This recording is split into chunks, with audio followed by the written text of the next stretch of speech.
la primera curva, he sigut jo el que té xoc. És que jo he mirat, he mirat per dalt, he vist que accelerava. No, he accelerat, se m'ha anat una mica, i llavors al tallar, he tallat una mica.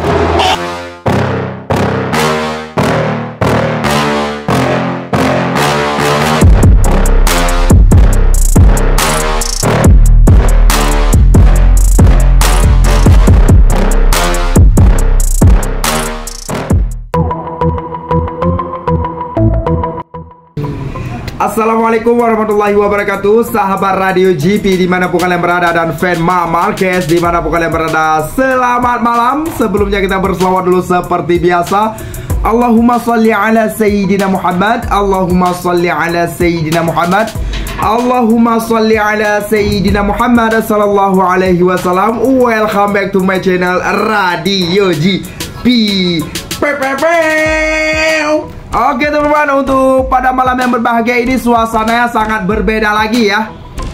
Berbeda gimana? Ya berbeda sekali, yang mana di sini untuk kabar terkini Marc Marquez belum ada informasi apa yang dilakukan oleh Marc Marquez setelah race MotoGP Qatar ya 2025, yang mana Marc Marquez P1 itu masih terngiang-ngiang di pikiran Mimin. Bahkan Mimin sampai saat ini masih melihat siaran ulang race MotoGP Qatar ya teman.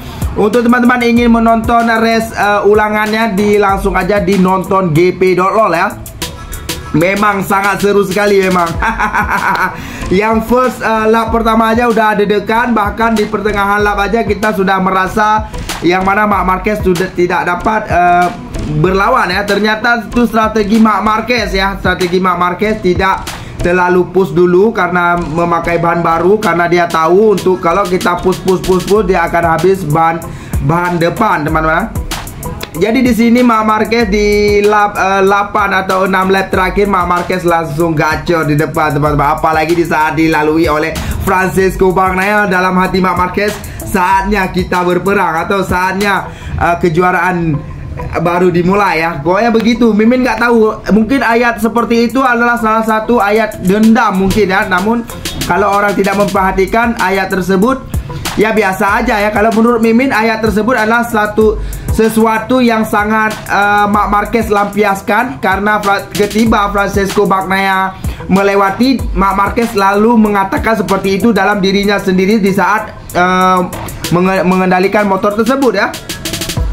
Marc Marquez mengatakan tersebut mungkin di saat MotoGP Amerika ya, mungkin itu ya, sama seperti Mimin ya waktu selebrasi si apa itu, si Pecco Bagnaia kanan kiri oke ya, mungkin sebab itu ya. Marc Marquez orangnya tidak mempublikasikan tidak bermain peaceware dengan media, namun dia bermain di lapangan ya untuk pembalasan dendam Marc Marquez ya. Namun dia tidak mengatakan apa-apa di media seperti rider lain teman-teman ya. Jadi di saat itu, di saat kemenangan di MotoGP Qatar, Marc Marquez membuat begini gitu. Oke, bukan itu yang Mimin katakan. Yang Mimin katakan adalah di sini ya, pernyataan dari Davide Tardozzi ya.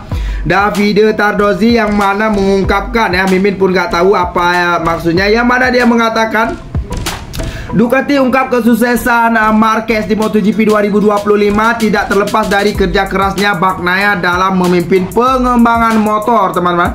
Jadi di sini dikatakan oleh Davide Tardozzi ya, tidak ada rahasia keseimbangan para pembalap. Kami sangat membantu para insinyur menyempurnakan motor. Motor kami selalu sama, hanya sedikit penyesuaian antara satu pembalap dan pembalap lain, tapi tidak terlalu banyak. Kami harus berterima kasih kepada Pecco Bagnaia atas hal itu, karena dia yang memimpin pengembangan motor ini, tutup Davide Tardozzi. Intinya di sini kita juga harus berterima kasih juga kepada Pecco Bagnaia, biar gimana gitulah dengan tetangga ya.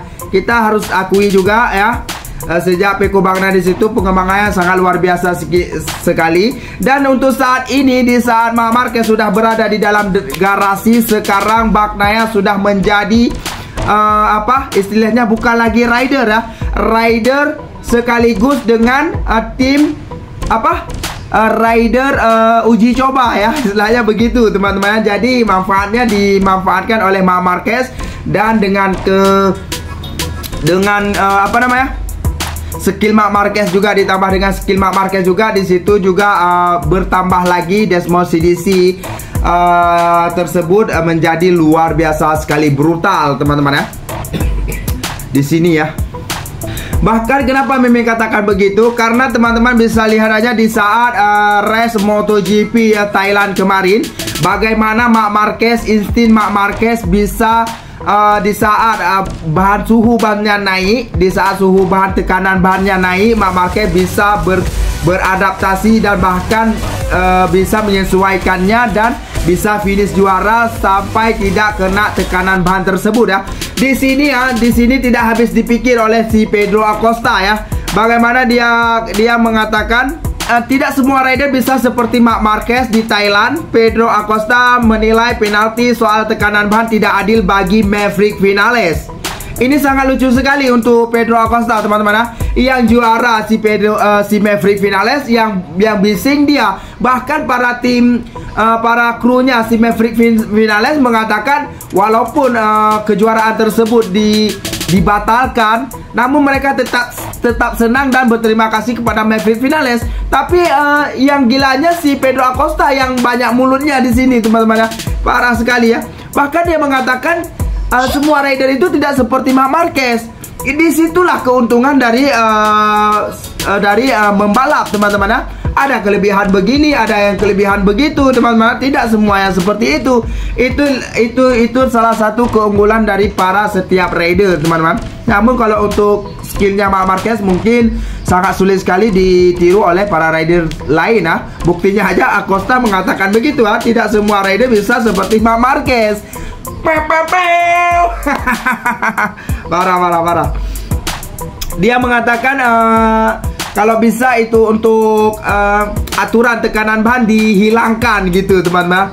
Kalau semuanya dihilangkan berarti nggak asik gitu ya. Di situ kemampuan para rider akan diuji coba gitu teman-teman ya. Aduh, Pedro Acosta. Dan untuk kabar terkini Jorge Martin teman-teman ya. Jorge Martin yang mana kemarin breaking news, Jorge Martin ternyata bukan 6 tulang patah teman-teman, melainkan 11 ya. Melainkan 11 tulang yang patah teman-teman. Dan untuk hari ini dokter mengungkapkan resiko Jorge Martin untuk absen balapan setidaknya selama 3 bulan ya. Selama 3 bulan. Jorge Martin menderita 11 patah tulang rusuk dan premotorus akibat kecelakaan pada balapan GP Qatar dan diperkirakan bisa absen sekitar 3 bulan ya. Jadi di sini untuk breakingnya mungkin si Jorge Martin akan absen 3 bulan, bisa lebih, atau kemungkinan dia akan pensiun dini teman-teman ya. Kasihan sekali, semoga aja si Jorge Martin cepat sembuh walaupun dia terlalu angkuh atau gimana gitu. Pokoknya tanpa dia pun nggak seru juga ya gitu teman-teman ya, kata-kata tetangga gitu ya. Oke lah teman, itu saja untuk informasi saat ini yang dapat Mimin bagi tahu kepada teman-teman. Sampai jumpa di next video selanjutnya. Jangan lupa berselawat seperti biasa. Allahumma sholli ala Sayyidina Muhammad, Allahumma sholli ala Sayyidina Muhammad, Allahumma sholli ala Sayyidina Muhammad sallallahu alaihi wasallam. Wassalamualaikum warahmatullahi wabarakatuh.